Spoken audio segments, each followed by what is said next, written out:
I am Brian. I am Julius. This is the Ascendant Project. The mission of the Ascendant Project is to explore the origin of political positions in individuals.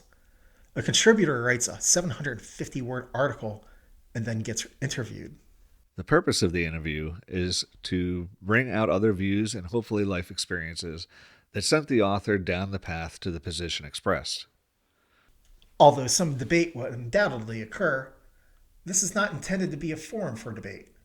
Rather, it is a project to better explore and understand the individual and the American experience as a whole. Through understanding, we rise. All opinions and views expressed, written or verbal, are solely the ownership of the one who expressed them. The Ascendant Project does not hold or endorse any views or opinions.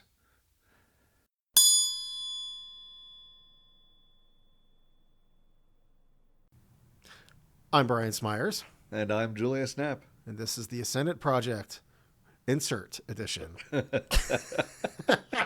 Insert. Insert into edition. what? The newspaper or a magazine, you know? Insert into the week. Insert between your ears. Yes. Yeah, okay. So there was a small protest yesterday. There was small, but regional. I think Nationwide. It was a nationwide protest. Yeah. I don't know if we want to say exactly where we are, but we're, central northern Live from the Maryland. original studios in Westminster. Right.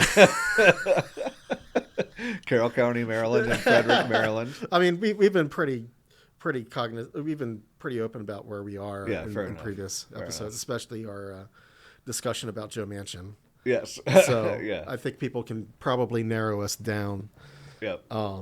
At this point, but So you get nationwide protests. Yeah. Small for the individual areas.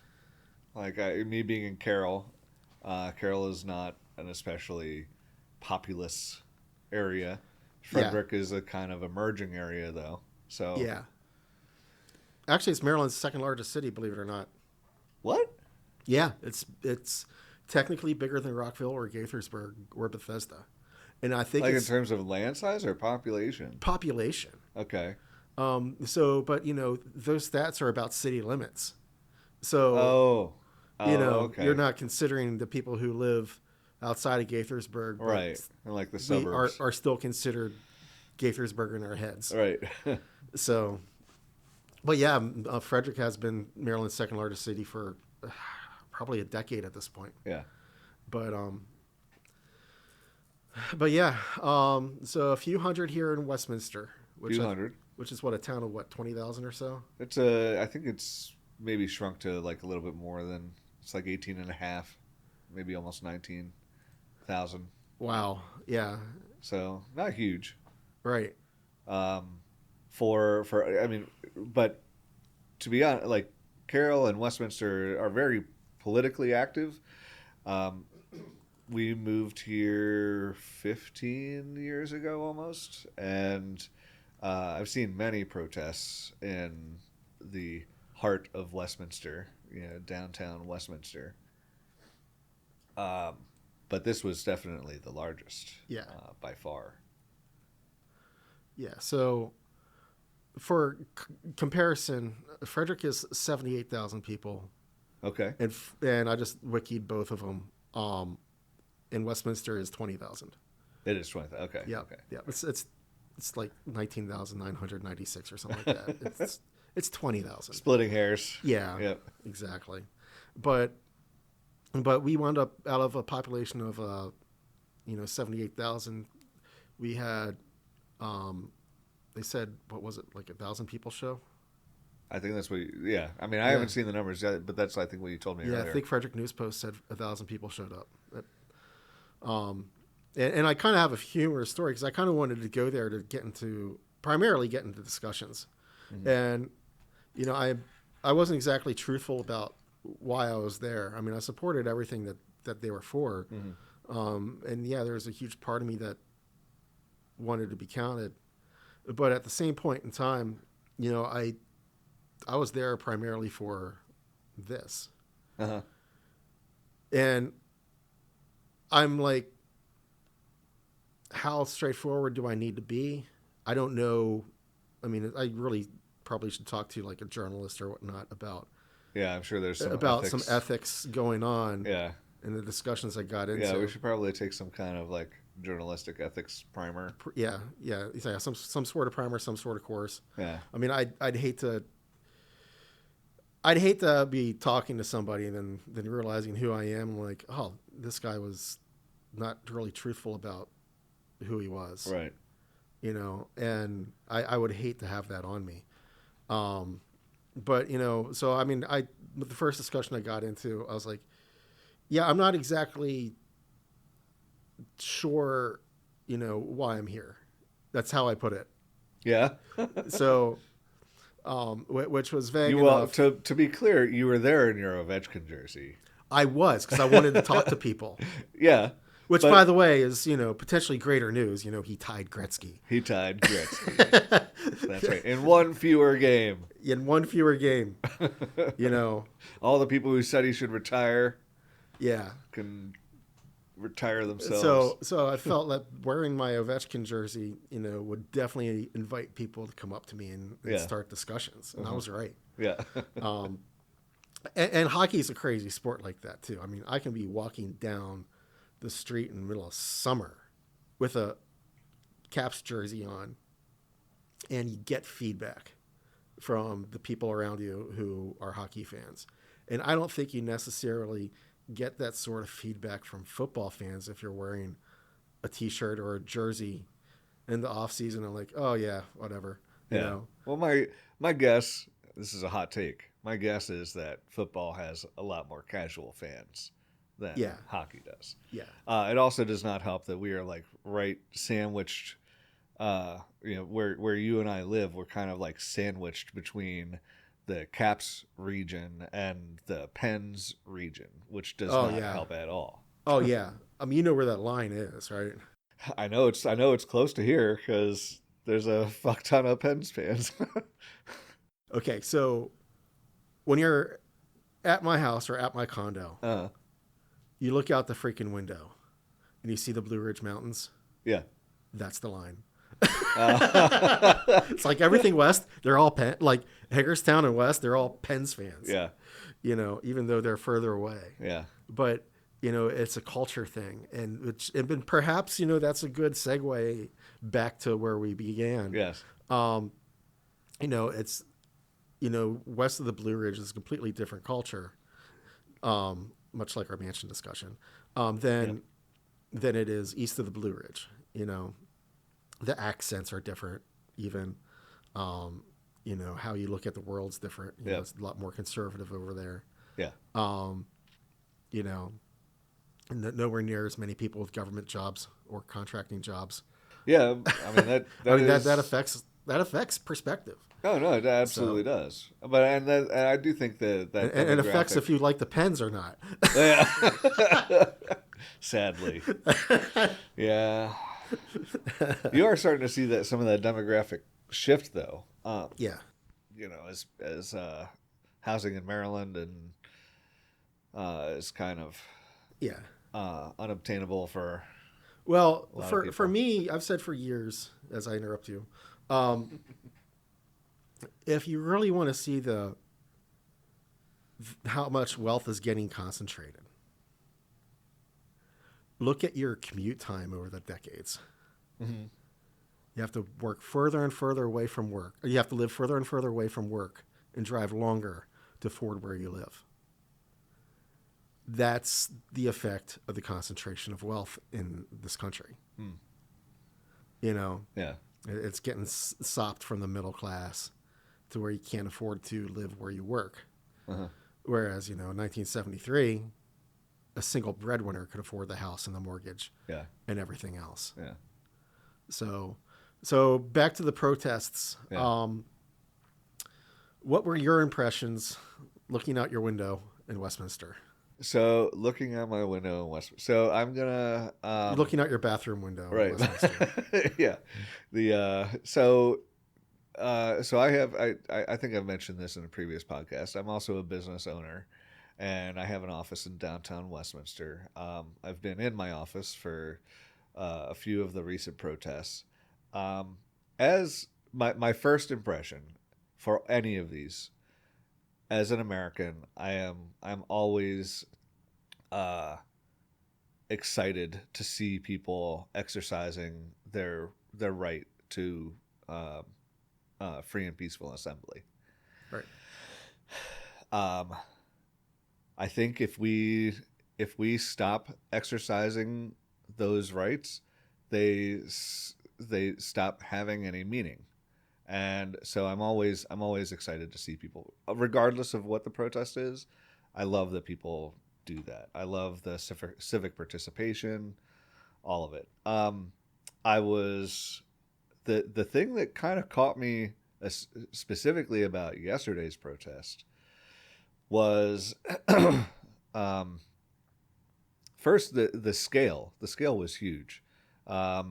Normally people kind of congregate in the courtyard. I think this is a public courtyard owned by the city of Westminster. And usually most of the protests will fill that courtyard. But this spilled way up the sidewalk in both directions. And it was loud. Not like loud, but it was loud. Like there were people. It's right along Main Street in Westminster, which is always, midday. Doesn't matter the day of the week. Midday, there's always cars passing through, going from one direction to the other, whatever. And there were a lot of people honking their horns in solidarity, in support, whatever. A lot of people revving engines. So it was loud, and something I won't soon forget. I don't think. Yeah. What about you? What are the things that kind of, you've been to a few protests in Frederick? I know. I've been to 2. Yeah.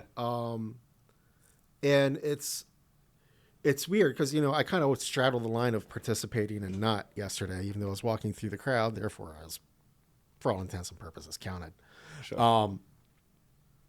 But like the previous protest I went to in Frederick was the Black Lives Matter march that my kid was involved in. So I was there as much to support her as anything else. And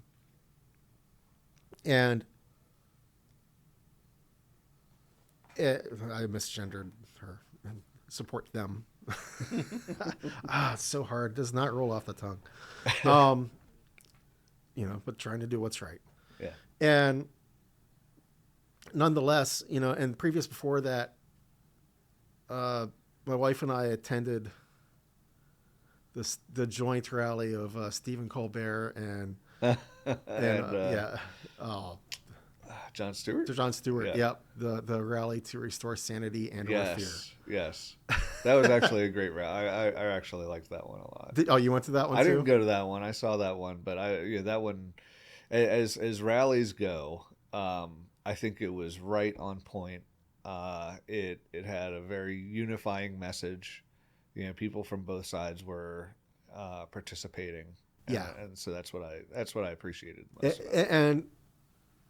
And for, despite how things are portrayed in the news, especially when violence erupts, when violence occurs at these sort of things, it's always a few people, usually at the front, just like at a church, the people who are dancing are in the front rows. Everybody in the back, they're just there to worship and do their time. And, they view things differently. They don't have the charisma or the zeal. But yeah, the rabble rousers are always at the front. They're the zealots. And sometimes they go there, trying to stir up trouble because they see an opportunity for crime. So they'll co-opt something to for their own means. But what struck me at all 3 that I've been at is how positive everything is. There's just a feeling as I was walking towards downtown, it's weird. I never cried as a kid, but the older I get, the easier it is for emotion to well up. Mm-hmm. And as I was walking there, and I saw how many people were there already. A half hour beforehand, which is already a couple hundred in place. A half hour beforehand, I felt like I was a part of something, and that just couldn't. That feeling just couldn't. It was unmistakable because when you watch the news, as I hit my microphone, when you watch the news, it's always negative, negative, negative. Now, you're holding a sign, you're doing a chant, you're moving your feet. That might not move policy, but you feel like you're doing something. Yeah. And that just can't be denied. It's it's dangerous. I mean, I will say it's dangerous. I'll say that straight up. Yeah. Well, what do you mean by dangerous exactly?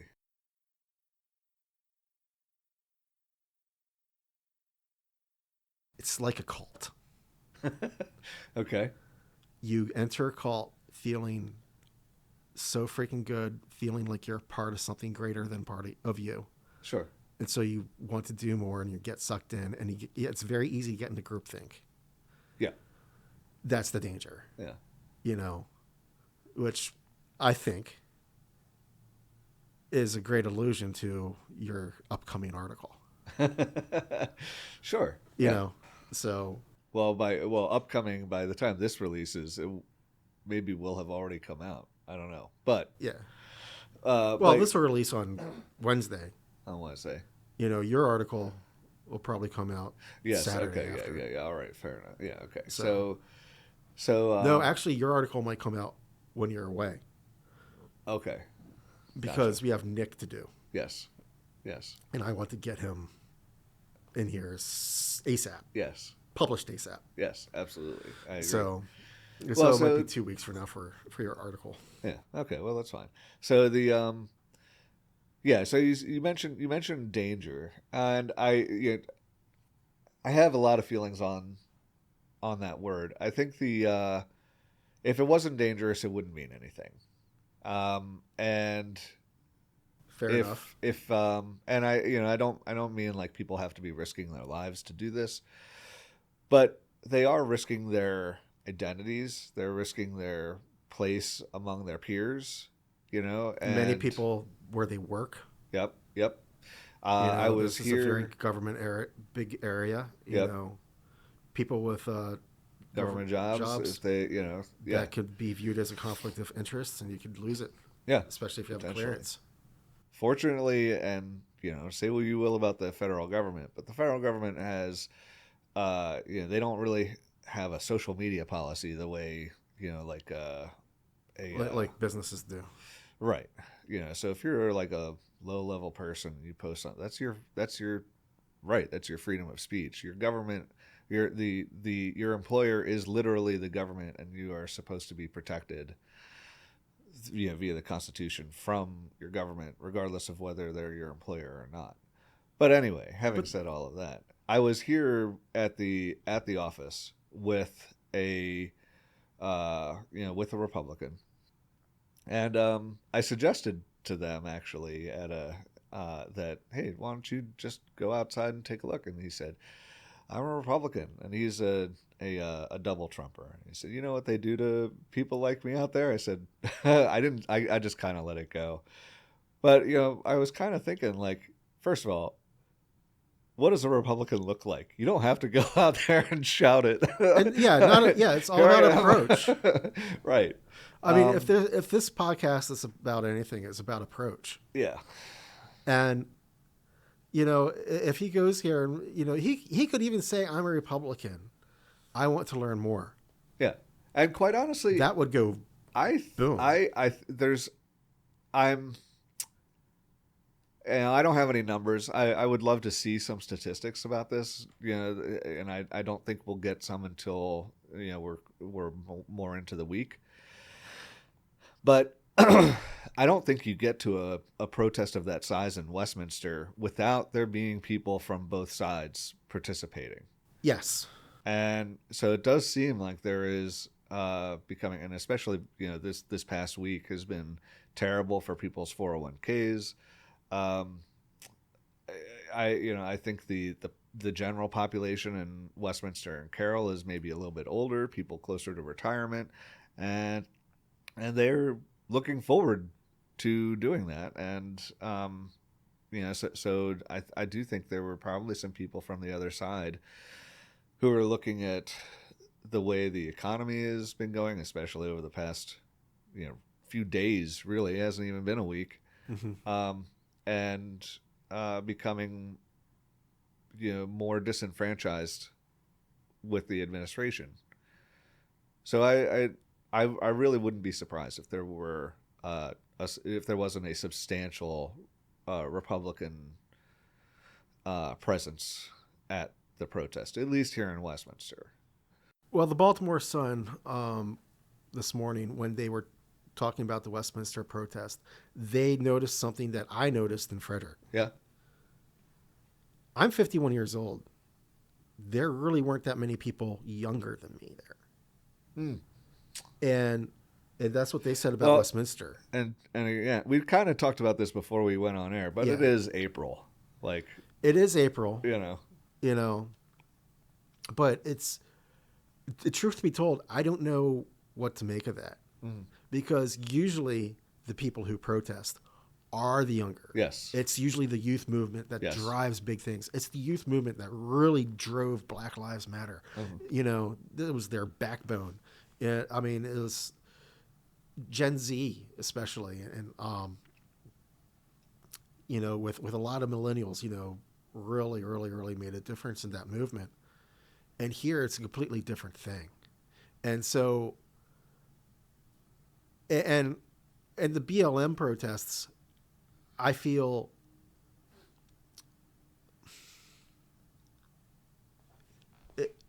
they're about other people. But with the stock market losing, what was it, $6 trillion now in value? $6 trillion is the last in 2 number. days. Yeah. And everybody's worried about, when they can retire. And how it's all about how is this affecting me? It's very, very easy to judge, other things. I mean, saying it's their problem. But when it comes home to you, then it's something else. I mean, it's like what Ronald Reagan said on the campaign in 1980. Let's see if I can do this. Oh boy. Let me explain some economic terms for you. When your neighbor loses his job, it's a recession. When you lose your job, it's a depression. And when Jimmy Carter loses his job, that's economic recovery. I used to do a better Reagan impression 30 years ago. Reagan was here. For a second, I forgot where I was. But yeah, I mean, it's totally different, when it affects you. I suppose there is something to be said for that. Some of the more recent protests, BLM. There was a pro-life protest here in Westminster, which again, super happy people exercising their civic rights. Yeah. But just to say that I think this has happened with some of the more recent protests on both sides, that it is more about, like, it's a little bit harder to, like, internalize and really feel the, I don't know, what am I trying to say exactly? Like, really feel or own the problem, so to speak. Yeah. And feel like you're part of that community. Mm-hmm. Yeah. And, I've said in recent weeks off air, I don't think I've said this on air, but what the gun-owning, Gadsden flag-waving libertarians don't understand because they're the ones who always say the First Amendment's backed up by the Second. By the time it comes to you and you're using your Second Amendment rights to defend your liberty, it's too late. Yeah. Because your last words might be, I die free. But your family and your friends will still be oppressed. Mm-hmm. The best way to defend liberty is to defend the liberty of somebody you disagree with. Mm. Oh, absolutely. Yeah. And I think that is something that's kind of been lost, and something that maybe, I feel like part of yesterday's protest, looking at the different signs and people's, kind of seeing people's feelings, it does kind of feel like they're standing up for other people's rights as much as they're standing up for their own. Yeah. And I think that is something that's been kind of lost. Yeah, I could agree with you there. Yeah. So, but nonetheless, I mean, it was interesting, the conversations I got into. I got into a conversation with a school teacher who was retiring this year. Yeah. Actually. And so... How long had they, could you get a sense of how long they'd been I think it was like 25 years, 30 years. Yeah. Public school, probably? Yeah. Yeah. Yeah. And, so, I mean, obviously the whole stock market drop 401k thing is definitely affecting him. It's hugely on his mind. But I quickly changed the topic because I don't talk to many teachers who are about to retire. So I went for a completely different route away from the protest. And I was like, and I prefaced it, I don't want to sound like an old fart, but I can't avoid this question without saying the old fart saying. Do kids these days... Kids these days, oh man. Yeah, do they have a harder time learning? And he said yes, because you're constantly distracted. Oh yeah. And yeah. And it was followed with he's taught two different types of classes where people can have their phones. Uh-huh. And people, in classes where he has a thing of pouches by the front door, and you've got to deposit your phone in the pouch when you enter the class. The classes where they have their phones are less disruptive. Oh, sure. Than the classes where you put the phones in the pouches. Yeah. Because all of a sudden, they're thrown back, 30 years. And they got to actually talk to people. Yeah.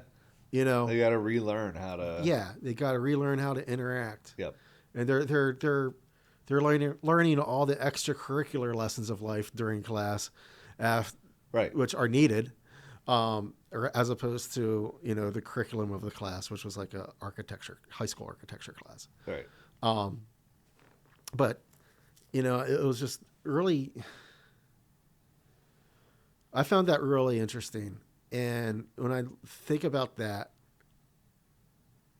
and I think about the age differences between the BLM and this protest, I mean, I did find out about this protest on social media through Reddit.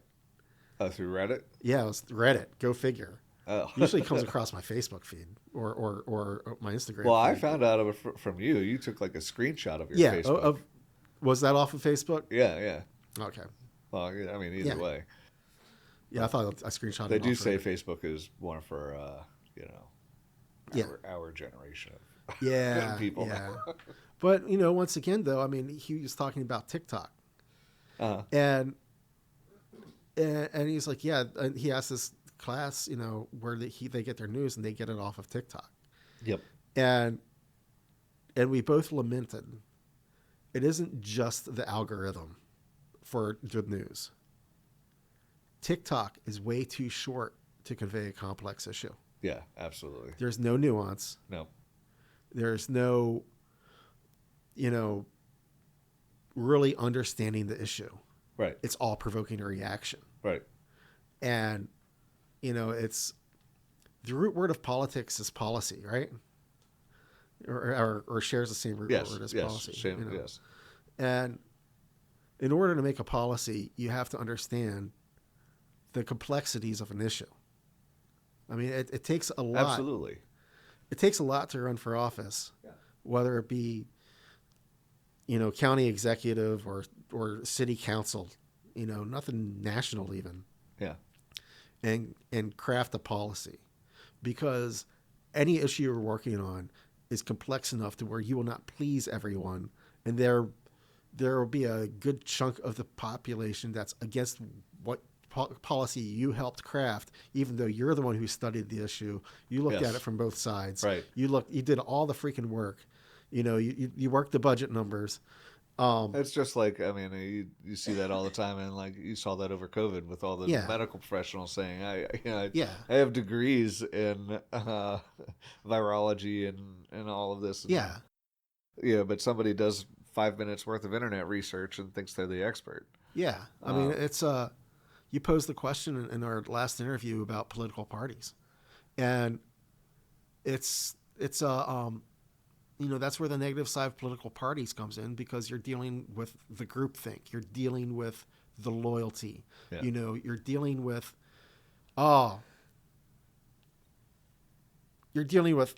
they said all this crap about Project 2025. It came from a Democrat, therefore it's not going to happen. And here we are. It's, they didn't believe us because of, their loyalties, because of their echo chambers, because of everything else. And, it's not I told you so. It's we need to do better. We need to break through that. Well, yeah, we absolutely. need to build the respect. We need to build the empathy for the other opposing points of views, and understanding that they've walked a different path, and what's happening, that path might be very different than yours, but the point of view might totally widen how you view the world, and understand how things affect other people. And a law for the United States is for the United States. It ain't just for you. Right. So it's, I mean, I am reminded of, in my rant here, I'm going to go ahead and go with Star Wars. Okay. By the way, apparently, and I know there's a meme going, across Reddit and all the socials, that we owe George Lucas a huge apology. For episode 1, nailing it. How, starting with the tariffs, slope to starts with imperialism tariffs, and dictatorship. Yeah. But in Return of the Jedi, when Han Solo and everybody get into the Imperial shuttle to go to the Endor moon, I think Chewbacca hits his head and like, right. Or hang on, let me roll the back of the throat. Whoa! And, again, nailed it like Chewbacca is right here. and Han replied, I don't think the Empire had Wookiees in mind when they designed her. Yes. And that's a lot of these laws, a lot of these laws and everything all policies that are passed, they don't necessarily have you in mind, because you aren't necessarily the target. DEI, you're trying to help people. You're not excluding people. You're trying to get people in the door. That's excluding the people who, your prominent position. Come on, stop feeling like a victim. Right. But that's neither here nor there. But I mean, it's there. It's the ripple, Yeah. And the people who are upset, have a point, because when you throw a stone in the pond, you're responsible for the ripple, so it might affect more than your intended target. But but that's policy, right? But that's it's policy. Policy is you create some ripples, and then you deal with the ripples. In the end, it's a human system. Yeah. And whatever comes after American democracy will still be a human system and will still be flawed. Uh-huh. You know, the problem, the real thing, people say, the road to hell is about good Paved with intentions. good intentions, yes. But the fact of the matter is the road to hell that's made with bad intentions is straighter. It's an expressway. Sure. So if you're writing laws that make billionaires trillionaires by extracting money from the middle class, come on. And I think this kind of goes back to my point, because I might yes, I think that the road to hell is I've always kind of disagreed with that expression to some extent. Yeah. I don't. What are you going to do? Stop trying? Well, that's. I think the road to hell is not paved with good intentions. The road to hell is paved with apathy. Yes. People just kind of giving up and saying, "Well, I guess this road is going through my." And this thing about wealth consolidation, and millionaires and billionaires treating people, we saw a huge expression of pure apathy, several months ago. Yeah. When the United Healthcare CEO was murdered. Uh-huh. Yeah. And it's terrible what happened. I really do honestly feel for the man's family. I could only imagine if, as a business owner, I can dream that maybe one day I can count myself among those people. I hope that I will be a better person, but I can only imagine what my family would do without me. Yeah. I mean, I'm sure they'd figure I things felt out. for the family. Totally. But yeah, I mean, it's really difficult right now to look at these billionaires. And I said this just before we went on air too. It's like, even having lost $6 trillion worth of value in the stock market, all of these billionaires are still fucking billionaires. Yeah. When you have Bezos and Zuckerberg and Trump, who can lose 50% of their wealth and still be billionaires. Yeah. And I don't think people really, I know this is said all the time, but I don't think people really understand how much a billion really is. And to me, that's kind of like morally reprehensible, that especially for somebody in power to care so little about the daily lives, people who are just trying to retire with a little bit of money in their pockets so they can spend the last few years of their life enjoying life. My parents recently retired. My wife's parents retired quite some time ago, and I've been like so happy that they've, after a lifetime of working and supporting their families, that they've retired with enough money that they can travel, they can reconnect with family that they had lost connection with because they were busy raising children and just trying to get by. So yeah, I mean,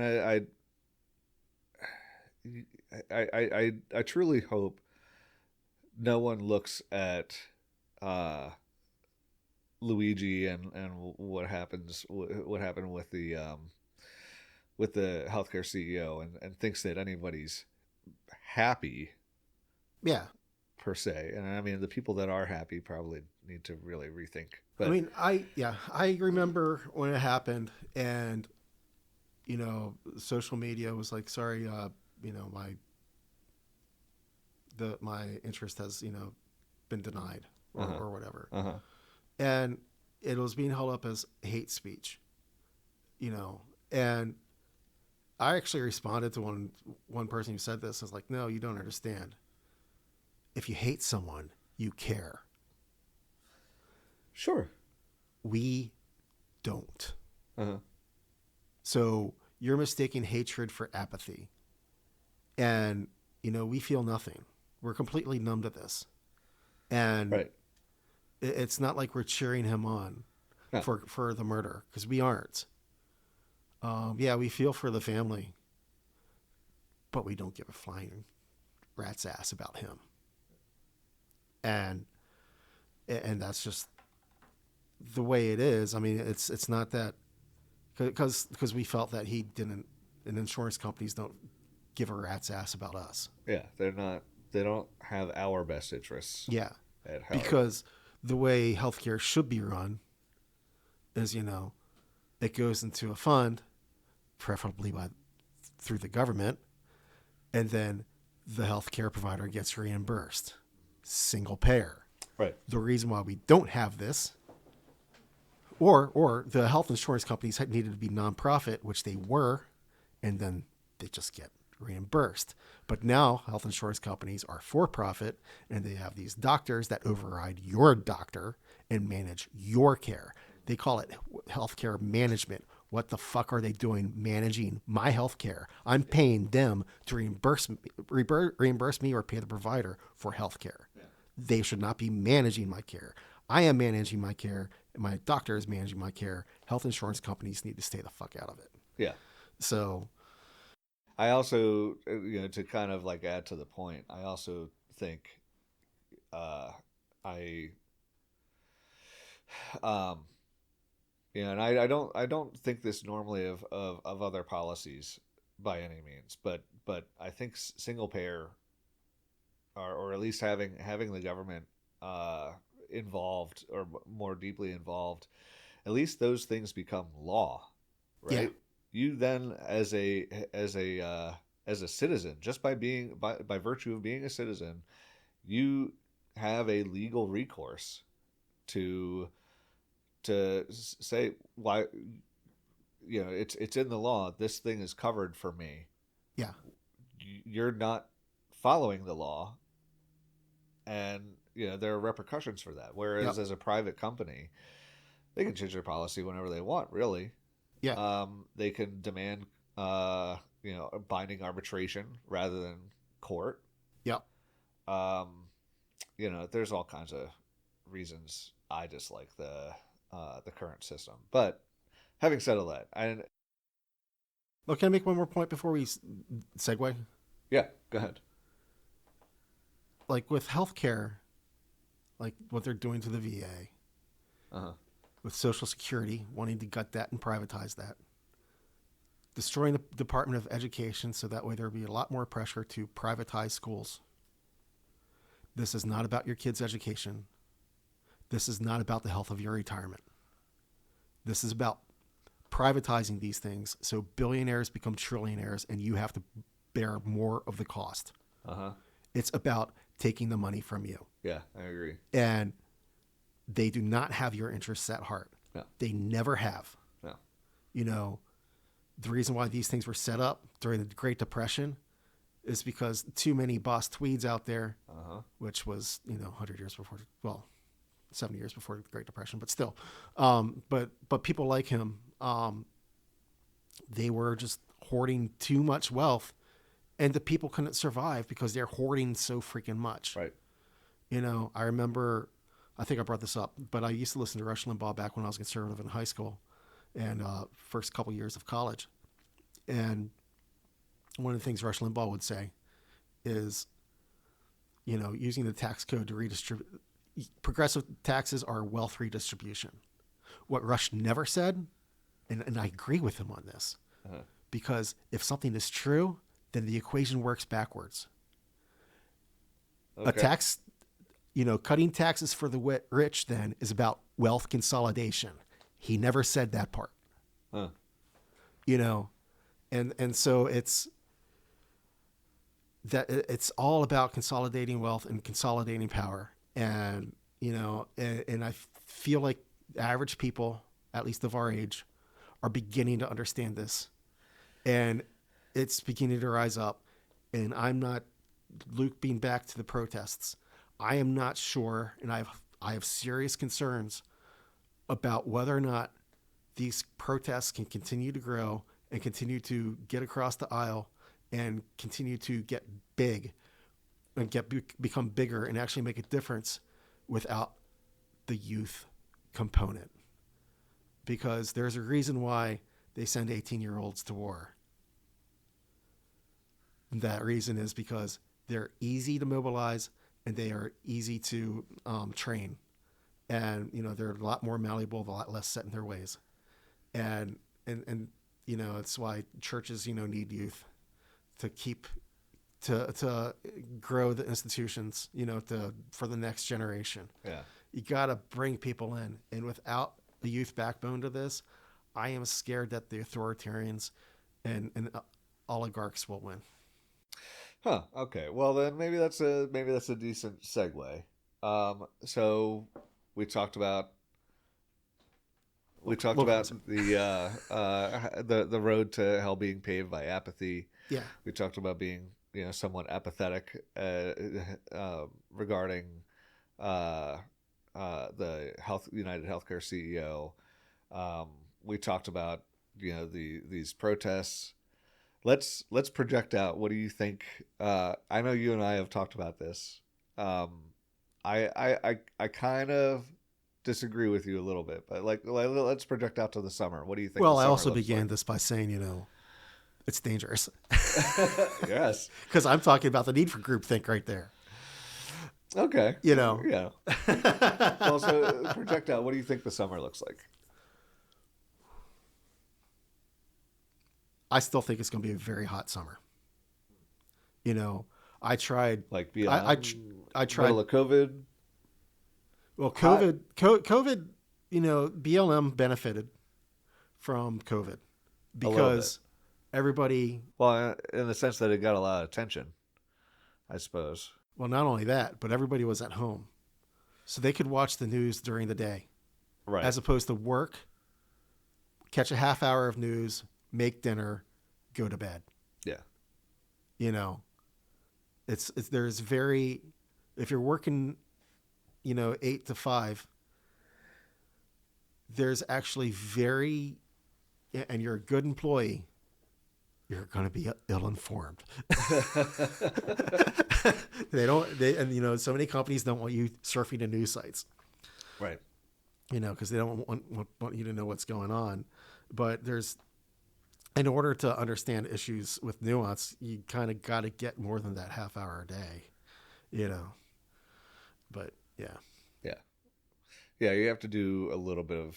I hate the expression "do your own research," honestly, but you do have to kind of own your own education a little bit and take the time outside of just what you're doing in class, or in front of the TV, as it were. Yeah. But I did bring up to, I don't know if I said this or not, but I did bring up to my Republican friends during the election. I was like, do you really want all the social unrest that was in the first Trump term to come back? I thought that should have been a campaign issue. Do you really want the streets to be hot again? Well, I know the Democrats couldn't say that because that would sound like a threat. Right. But somebody needed to say that. I was with my friends. Do you really want that level of unrest that Trump brings? Because Trump breeds chaos. He's Littlefinger in Game of Thrones. Chaos is a ladder. It's. Yeah, it's. Yeah. Anyway, go on. No. Well, so okay, I disagree that it's going to be hot. I'll say I think it's going to be very warm. Mm-hmm. I think tempers and temperatures are going to be high. Yeah. I'm hopeful after seeing yesterday's protests, seeing how many communities participated and how generally peaceful they were. I think there's a decent chance that we will see like mass unrest, but not mass. What would you want to call it? Mass, just like property destruction and Yeah. Yeah. It just occurred to me though. There's another aspect to this. Yeah, I saw all of a sudden you had a a light bulb moment. Yeah, I had a light bulb moment. I'm not sure if it was a a bright one or not. But, you know. Well, let's talk about it.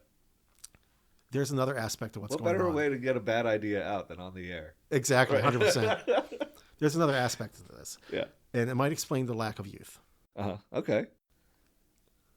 And it might explain why, you know, older generations are out. Through life, you grow fucks in your fuck garden. And as you go through life, you start losing those fucks. You start giving away fucks to where you have no fucks left. Right. So the youth have They still have fucks. They have fucks.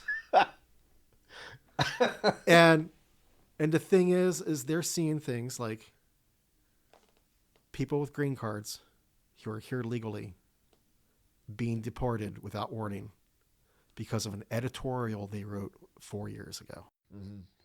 Yeah, some of those stories are an absolute shame. And I think there's a large chunk of intimidation that's going on. And, you know, anybody who's working in government is mindful of this because Doge, they're just looking for a freaking reason. Mm-hmm. They are not to make government more efficient. They are just looking for a reason to cut. And in many ways, honestly, they are not looking. The Constitution, which they held up and said, we hold this document in such high regard. Honestly, I don't know that they've actually read it. Due process is not something you only get by being a citizen. Yeah. The Constitution says people. It does not say citizen. Right. I don't understand. The Constitution isn't an excuse for you to get whatever you want. It's a protection from the government, and everyone gets those protections. You know, if you're here in the United States, everyone gets those protections. You don't have to be a citizen. I don't know why this concept is like that controversial, but yeah, I think the word the Constitution uses persons, but yeah, I mean it's not citizens, right? You know, and it's something that has to. Everybody's entitled to their day in court. Everybody has a right to know why they're being taken prisoner. You know, and you know, like, since when do the law enforcement agencies always wear masks? You know, are you supposed to get a badge number? Yeah, that's the kind of thing where we're at the used very to least? Seeing in like Mexican police. Yeah, they don't want to show their faces. I mean, they're showing like false warrants on their phone, so they can't get a copy of it. They're doing a whole bunch of really, really, really shady shit. And you know, it's once again, if you consider yourself a libertarian, defend somebody's liberty before yours are taken. You know, you got to stand up for these people, even if you disagree with them politically, even though they might vote differently than you. You know, it's if you're a patriot, that's what being a patriot means. Yes. You know, that's truly what patriotism is. And that's the difference between patriotism and nationalism. Because nationalism, they don't care. So, you know, it's not about making the country better for everyone. It's about making the country better for you. And yeah. I don't know. So if you're listening to this, you can always comment on whether or not I was a protester or was I a journalist? Because truth be told, I don't know. I really don't know. Yeah. Well, we're learning. We're figuring this out, right? Yeah. We're just two guys, two Americans trying to have a conversation and figure this out. Yeah. And hopefully together we'll make the tomorrow a better day. Perhaps if there's a counter protest, I'll cross the line and then I'll know who I am. Yeah. But, you know. Oh, actually, do you think there will be counter protests? I haven't heard of any being organized, but I don't think there'll be counter protests. But what I do think, if any of these protests are standing up to fascism, the Antifa people might show up. Right. The Proud Boys, which I guess they're not allowed to call themselves Proud Boys anymore, I but guess, yeah. because they I lost know the they name had, right, to the they church. lost, yeah. I remember back in Trump. This is an aside, but I remember back in Trump 1.0, when the Proud Boys were marching. I guess it was like in December, or yeah, I think it was December. They up until that point, their trademark was yellow and black, which, if I remember right, that's the colors for Clan McCracken at Renfest. Which I think is basically a clan for anybody who wants to be Scottish but isn't. But anyway, yellow and black. And so there was a kilt company in Manassas. I think it was Manassas. And they made yellow and black kilts. Uh-huh. Well, Proud Boys started wearing them. Yeah. And so they discontinued the line. Uh-huh. Ripples, my friend, ripples. It's like everybody threw a stone there, but everybody has their own ripples and you're kind of responsible for it. And, it's, I don't know where my mind was going with that, but maybe it was just about identity, but getting back to the who am I guess, in a way, but, but yeah. So where do you think this goes? Where do I think this goes? I do, well, like I said, I do think there's going to be more protesting over the summer. I think Trump was quoted either last night or maybe earlier today, and it's still early now, but so I guess it would probably have been yesterday, but he said it's going to take at least 2 years for manufacturing to come back. And I'll be honest, like, the people who think that manufacturing coming back is going to be the thing that kind of like saves the day, no. Manufacturing is highly automatable. Yep. The people that are going to lose their jobs because the stock market's crashed, because there's no more overseas customers, are not getting their jobs back when manufacturing comes back. Nope. It's just not. Yeah, I mean, it's like these people lost their jobs 30 years ago when their plant moved. Right. Do you think those people are going to be getting their jobs back? No, they're already retired. Right. So the question is, do you think the next generation will want those jobs? Yeah, well, and I do see, like, and if they're automated, it's a moot point. Right. I mean, it's the whole coal mine discussion about during Manchin. Yeah. So I think there'll be continued protests over the summer. I do worry what happens in 2 years when the people who are hoping that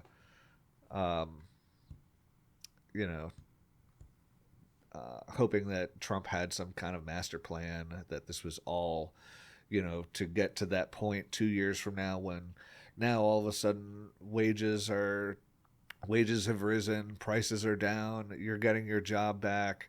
It's like, I worry what happens when those people realize it was all a fucking hoax. Yeah. I mean, I can understand certain things, just getting the plants back for national security, especially with microchips. Sure. But I mean, we also had the CHIPS Act under Biden for that. Right. Right. I mean, it's like saying that was, I think, another one of the executive orders was to essentially nullify the CHIPS Act, but then put it right back in place. Under executive so that order. Way, it's mine. I did this. Come on, jerk. Right. No, you took apart the Lego set and you put it back together again. Right. And then look what I did. Yeah. I had the instructions. Oh, what do you know? Yeah. So I mean, it's. Yeah, I mean, and even if the plants come back and the jobs come back, it's not going to be happening in time for the midterms. Nope. But then we, this is something we have not talked about on air. No, we haven't. The new executive orders regarding election procedures and Yeah. That is something we need to get That into. we do need to get into that, and we'll definitely be getting into that. Yeah. But I don't think we're doing it today. Nope, not in the next 10 minutes. But nonetheless, so I mean, yeah, in short, although we didn't come straight out and say it, there were many issues that went to the protests yesterday. It wasn't actually just at the 401ks, but I think it drove our generation. Our generation being, late millennials And or Xers, yeah. and Xers, yeah. Yeah, especially the Xers. And, because there are so many things that the left is against, so it's not necessarily going to be one single unifying issue, which is good and bad because it's going to hard to bring focus. But chaos is the point. Chaos is the point. All right. Well, we definitely got to wind this up. Yep. Because we got to bring in Nick. Yep. On for his discussion and his article. So it was great talking to you, Brian. Great talking to you. Time for a bathroom break, and we'll talk again. Yes. All right. All right. All right. Thank you, everyone, and of course, please like, subscribe, email, and all of that. Let us know how we're doing. Yep. Have a good day.